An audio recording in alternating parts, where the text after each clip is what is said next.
नमस्कार, स्वागत है आपका हमारे YouTube चैनल अवन थॉट स्टडी पॉइंट पर। हम लोग पढ़ रहे थे मीराबाई के बारे में, भक्ति परंपरा पढ़ रहे थे। भक्ति परंपरा में मीराबाई के बारे में पढ़ रहे थे। चलिए आज मीराबाई को आगे की ओर पढ़ते हैं। कल हमने पढ़ा था कि उदय सिंह और विक्रमादित्य जो थे उन्होंने मीराबाई के ऊपर बहुत ज्यादा अत्याचार किए।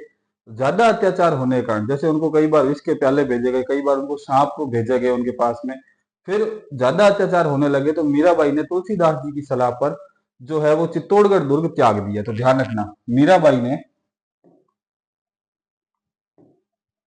ने तुलसीदास जी की सलाह पर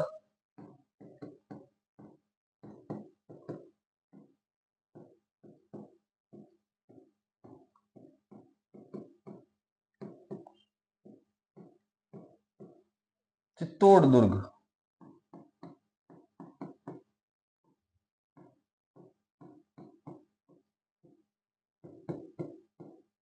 छोड़ दिया और कहां चली गई? वृंदावन चली गई।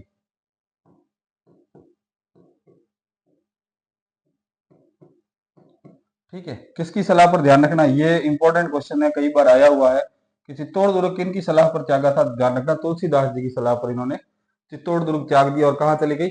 वृंदावन चली गई और वहां पर भक्ति करने लगी। किसकी? कृष्ण भक्ति करने लगी। ध्यान रखना, कुछ समय बाद मीराबाई जो है वो वृंदावन से वापिस आती है। कहा? चित्तौड़गढ़।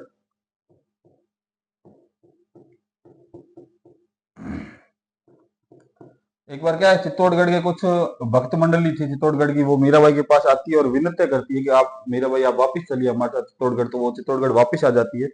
थोड़े टाइम चित्तौड़गढ़ रुकती है और चित्तौड़गढ़ रुकने के थोड़े टाइम बाद में जो मीराबाई है, मीराबाई चली जाती है कहाँ? द्वारका। द्वारका कहाँ पर है? गुजरात के अंदर।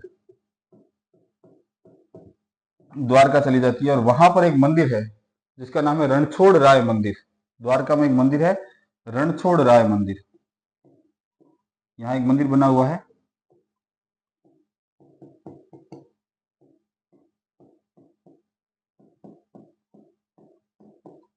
रणछोड़ राय मंदिर।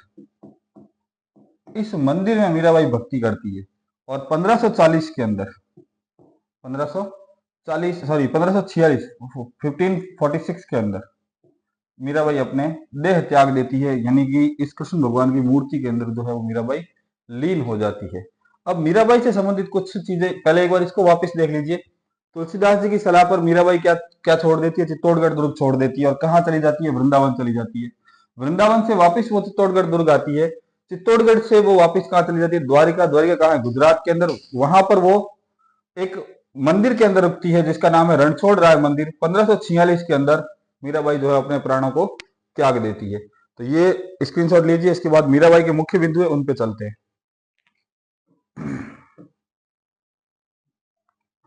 कुछ बिंदु हैं मीराबाई के ऊपर, उनको आपको याद रखना है कि वो कौन कौन से बिंदु हैं, क्या क्या चीजें हैं उनमें, वो आपको याद रखनी है। तो सबसे पहले ध्यान रखना मुख्य बिंदुओं के अंदर कि मीराबाई का खुद का बचपन का नाम क्या था। क्वेश्चन आने वाले क्वेश्चन है बचपन का नाम। तो इनका बचपन का नाम क्या था? पेमल। ठीक है ना, पेमल। दूसरा नाम क्या था इनका? कशबूबाई। क्या था?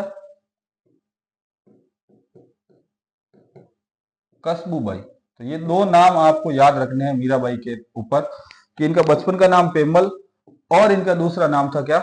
कशबूबाई। ठीक है ना। आगे इनके गुरु, गुरुओं के ऊपर इनको आपको याद रखना है कि इनके गुरु कौन कौन हुए। तो इनके दो गुरु हुए, ध्यान रखना। दो गुरुओं का आपको ध्यान रखना है। कौन कौन से दो गुरु? एक तो बचपन के गुरु और एक जिन्होंने इनको धर्म की शिक्षा दी। ठीक है ना, जिसको आध्यात्मिक गुरु कहते हैं।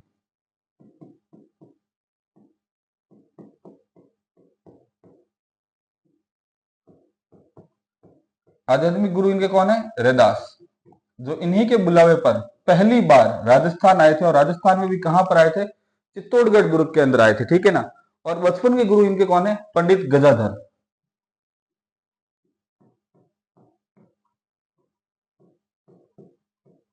जो विवाह के बाद में मीराबाई के साथ में ही चित्तौड़ गए थे। ठीक है ना। वहां पर राणा सांगा ने इन्हें 2 जागीरें प्रदान की थी, ये ध्यान रखना। आगे इनके बारे में तथ्य अपने को ध्यान रखना है कि मीराबाई का जो अंतिम समय है वो कहां व्यतीत हुआ, ये तथ्य ध्यान रखना। ये क्वेश्चन कई बार आ चुका है। मीरा का अंतिम समय, मीराबाई का अंतिम समय कहां व्यतीत हुआ?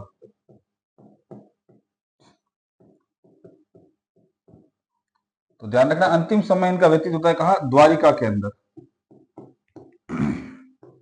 और द्वारिका कहां है? गुजरात में। अभी मैंने आपको बताया मीराबाई चित्तौड़गढ़ दुर्ग में थी। चित्तौड़गढ़ दुर्ग में उनके ऊपर अत्याचार हुए। जब चित्तौड़गढ़ दुर्ग में अत्याचार हुए तो तुलसीदास जी की सलाह पर वो कहां चली गई? वृंदावन चली गई। वृंदावन से वापस चित्तौड़गढ़ आती है और चित्तौड़गढ़ से द्वारिका चली जाती है और द्वारिका में 1546 के अंदर ये अपने शरीर को त्याग देती है। अब कुछ ध्यान रखना, द्वारिका में भी कहा मंदिर कौन सा था, ये ध्यान रखना, रणछोड़ राय मंदिर।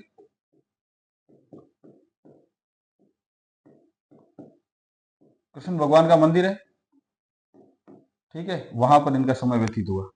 अब मीरा के कुछ ग्रंथ थे, कुछ कविताएं थी, उनको क्या कहा जाता था? ध्यान रखना, मीरा की कविताएं, मीराबाई की कविताएं,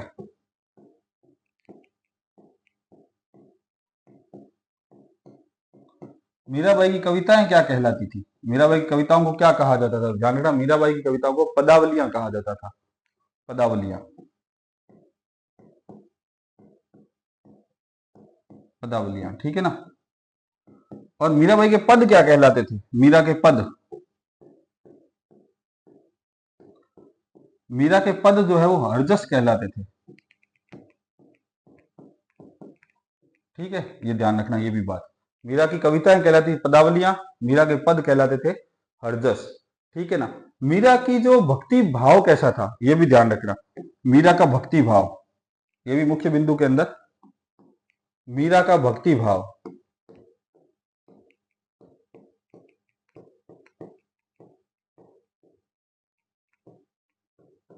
तो मीरा का भक्ति भाव कैसा था? सगुण, सगुण भक्ति की उपासक थी, पर इनका भक्ति भाव कैसा था? तो ध्यान रखना, दाम्पत्य भाव था।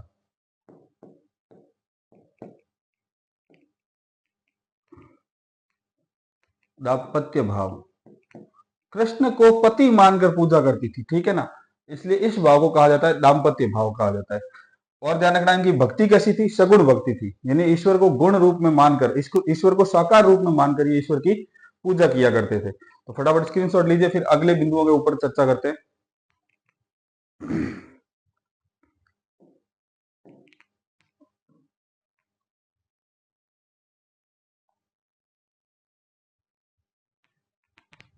आगे देखते हैं मीरा पे, मीरा के ग्रंथ। मीराबाई ने कुछ न कुछ ग्रंथों की रचना की है, तो मीराबाई के प्रमुख ग्रंथ कौन कौन से हैं? तो मीराबाई के प्रमुख ग्रंथ,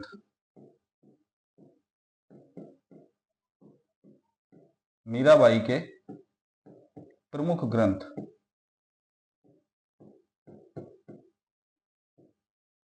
कौन कौन से, उनके ऊपर चर्चा कर लेते हैं। नंबर 1, मीराबाई ने देखो बहुत सारे ग्रंथ, बहुत सारी कविताओं की रचना की है। इसमें प्रमुख ग्रंथ जो है, पहला ग्रंथ अपन लेते हैं नरसिंह मेहता की हुंडी।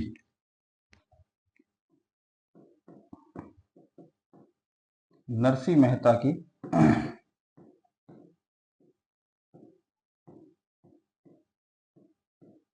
हुंडी।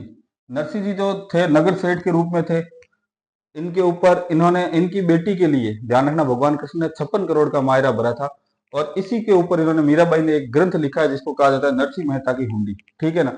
आगे देखते हैं सत्यभामारो रूसनो, एक मीराबाई ने और ग्रंथ लिखा है सत्यभामारो रूसनो। सत्यभामा कृष्ण भगवान की पत्नी है, वो रुष्ट हो जाती है, उसके ऊपर मीराबाई ने ग्रंथ लिखा है सत्यभामारो रूसनो। नंबर 3 पे देखते हैं अपन गीत गोविंद की टीका, ये भी मीराबाई द्वारा लिखी गई है। गीत गोविंद की टीका, किसी भी ग्रंथ के ऊपर टीका करना, टिप्पणी करना, टीका कहलाता है, ठीक है ना। तो गीत गोविंद ग्रंथ है, उसके ऊपर मीराबाई ने टिप्पणी की है, इसलिए गीत गोविंद की टीका नामक एक ग्रंथ मीराबाई के द्वारा लिखा हुआ है। अगला अपन देखते हैं कौन सा है, तो देखना ये है आपके रुक्मणी मंगल।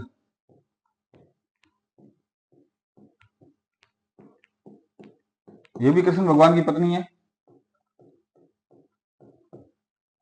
16,008 पत्नियां थी कुल मिलाकर, उसमें से ये रुक्मणी जो है वो सबसे प्रिय पत्नी के रूप में मानी जाती है। तो ये चार ग्रंथ जो है वो मीराबाई के खुद के द्वारा लिखे हुए हैं, ध्यान रखना। नरसिंह मेहता री हुंडी, सत्यभामारो रूसनो, गीत गोविंद टीका और रुक्मणी मंगल, दो ऐसे ग्रंथ है जिससे हमें मीरा के बारे में जानकारी मिलती है। ठीक है ना, ध्यान रखना, दो ऐसे ग्रंथ हैं जिनसे हमें मीरा के बारे में जानकारी मिलती है। वो कौन कौन से ग्रंथ है उनके बारे में भी देख लेते हैं। तो दो ऐसे ग्रंथ जिनसे मीरा के बारे में जानकारी मिलती है, एक ध्यान रखना नरसी नरसी बाईरो मायरो,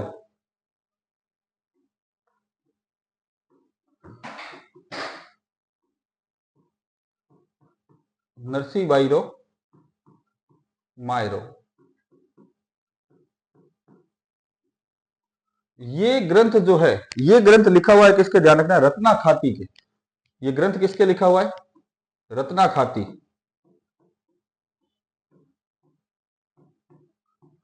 ये ग्रंथ रत्ना खाती के लिखा हुआ है, पर मीरा के मार्गदर्शन में, मीराबाई के मार्गदर्शन में।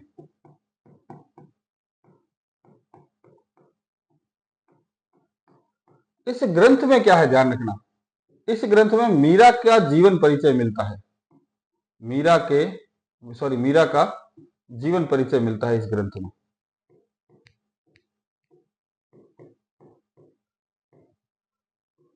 ग्रंथ का नाम क्या है, ध्यान रखना, नरसी बाईरो मायरो। नानी बाई का मायरा नहीं है, नरसी बाईरो मायरो है, जिसके अंदर रत्ना खाती ने लिखा ये ग्रंथ। और इस ग्रंथ में मीराबाई के जीवन का परिचय अपने को मिलता है। ठीक है, दूसरा ग्रंथ है, ध्यान रखना, एक ग्रंथ है भक्तमाल। ठीक है ना, एक ग्रंथ है जिसका नाम है भक्तमाल।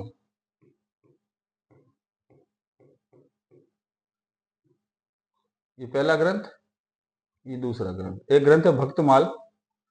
भक्तमाल ग्रंथ किसने लिखा है, ध्यान रखना, भक्तमाल ग्रंथ जो है वो ये प्रियदास द्वारा लिखा हुआ है। ये ग्रंथ किसने लिखा है, ये ग्रंथ लिखा है प्रियदास ने।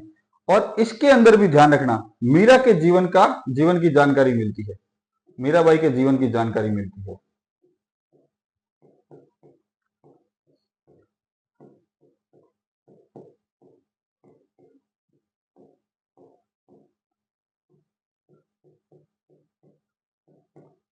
वापस देख लीजिए एक बार, मीराबाई के खुद के द्वारा लिखे गए ग्रंथ कौन कौन से हैं, तो ध्यान रखना, नरसिंह मेहता री हुंडी, सत्यभामा रूषणो, गीत गोविंद की टीका और रुक्मणी मंगल, ये चार ग्रंथ मीराबाई के द्वारा लिखे गए हैं।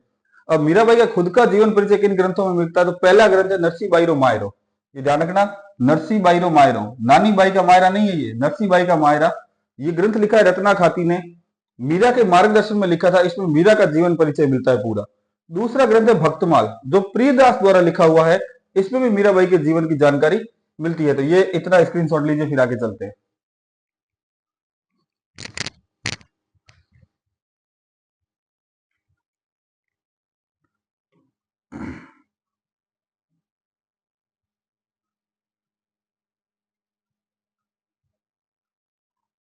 ठीक है, ये मीरा के ग्रंथ था, मीरा ने दो दो ग्रंथ जिसमें मीरा की जानकारी मिलती है वो हमने देख लिए। आगे वाला देखते हैं कि एक राणा सांगा ने, ध्यान रखना, राणा सांगा,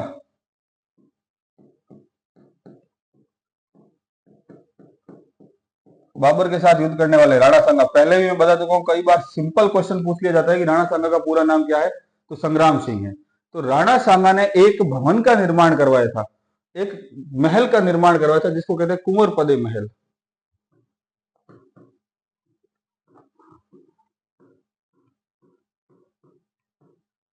किसके लिए करवाया था, ध्यान रखना, ये करवाया था मीरा के लिए। किसके लिए, मीरा के लिए। कहां पर, चित्तौड़गढ़ में।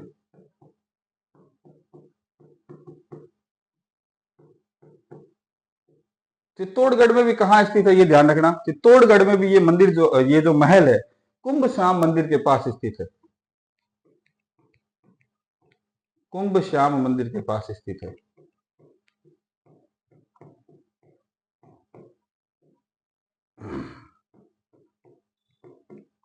एक अपन लोग आमेर जाते हैं, तो ध्यान रखना आमेर के अंदर जो एक मंदिर है जिसका नाम है जगत शिरोमणि मंदिर, उसे भी मीरा मंदिर के नाम से जाना जाता है। तो ये भी लिख लीजिए आप, आमेर के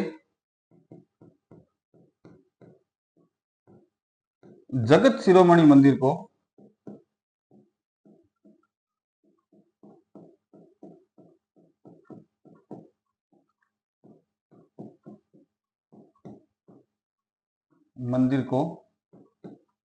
मीरा मंदिर के रूप में जाना जाता है। मीरा मंदिर के नाम से जाना जाता है। मीरा मंदिर के नाम से जाना जाता है।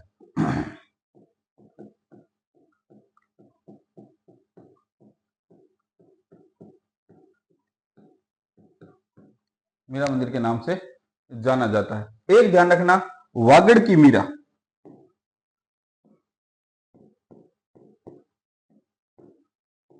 वागड़ की मीरा, वागड़ की मीरा किसे कहते हैं? गवरी बाई को।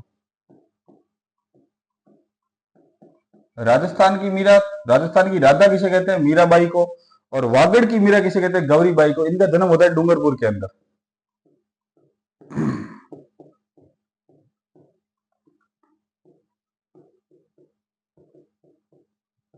डूंगरपुर के अंदर, ठीक है ना।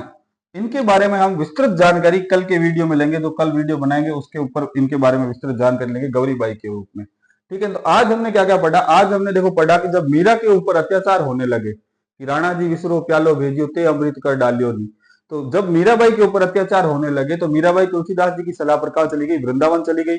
वृंदावन से वापस मीराबाई अपने भक्त मंडली की मन्नतों पर वापस कहा? चित्तौड़गढ़ आई, और चित्तौड़गढ़ से द्वारिका चली गई। तो उनका अंतिम समय द्वारिका में बीता।